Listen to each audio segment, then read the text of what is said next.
ہمیں اتفاق اتحاد کی دعوت دینے والوں، ہماری زبانوں پہ پابندیاں لگانے والوں، ہمیں ایک دائرے میں محدود کرنے والوں، ہمیں محبت کے سبق پڑھانے والوں، کیوں ان کو ٹوکتے اور روکتے نہیں ہو جو اس ابو بکر و عمر کے بارے میں نہ لکھتے ہوئے نہ بیان کرتے ہوئے شرم محسوس کرتا ہے؟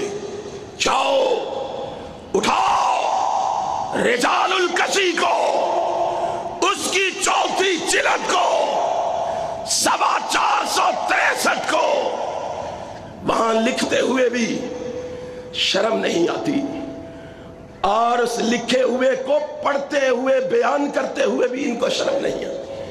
کہتے ہیں امام باقر، سب کہو رحمت اللہ تعالی، رحمت اللہ تعالی علیہ، امام باقر کہتے ہیں، میں نہیں مانتا امام باقر یہ نہیں کہہ سکتے رحمت اللہ تعالی علیہ۔ امام باقر نے کومیت سے کہا کہ اس دنیا میں جتنے ناحق خون بہائے گئے ہیں، چوری، ڈاکے، زنا کا ارتکاب جتنا کیا گیا ہے، اس کی سزا ان کا ارتکاب کرنے والوں کے علاوہ اللہ ابو بکر و عمر کو بھی دے گا، ابو بکر و عمر کو بھی دے گا۔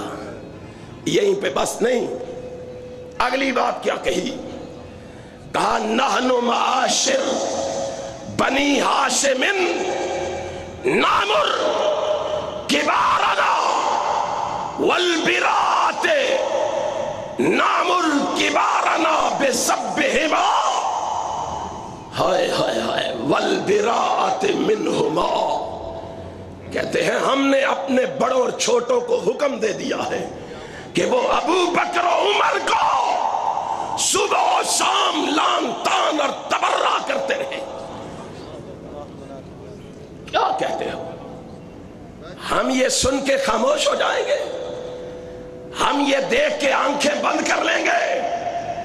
ہم یہ دیکھ کے عظمت صحابہ کا پیغام چھوڑ دیں گے؟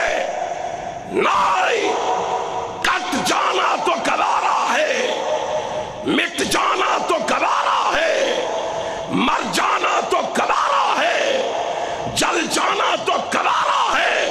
اپنی زندگیوں میں ابو بکر و عمر سے بے وفائی گوارا نہیں ہے۔